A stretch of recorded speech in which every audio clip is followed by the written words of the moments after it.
ظاهر او ظالم 33 سالیه هیاما 7 روزایه زیادتر 200 کیلومتران به پیاده ری برینه جهول ری گشت پارێزگاها دوکه مرماوی شقاندن ری بو پیامکیه. من دخواست از پیامی که بدم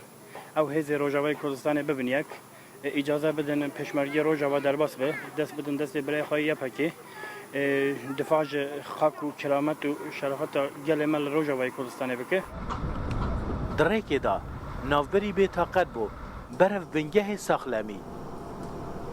اوه هیاما 5 سالای کرم البنگه دیربونی نوجداری کار کرد حالت نفحاتی به دگمن دازانی.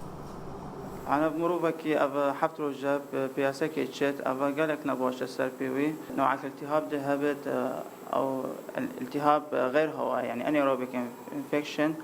وأب نوع الالتهاب بشك زحمة ديتشت حوجة متابعة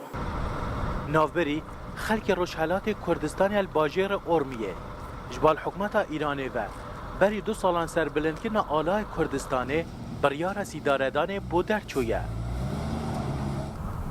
جاودریا سنوریت کرد نافبری چپ سربست یان جیب قاچاق در بازی سنور روش آوای کردستانه بید لی هر دو پارچه این کردستانه سنورین خواه قایم گرینه.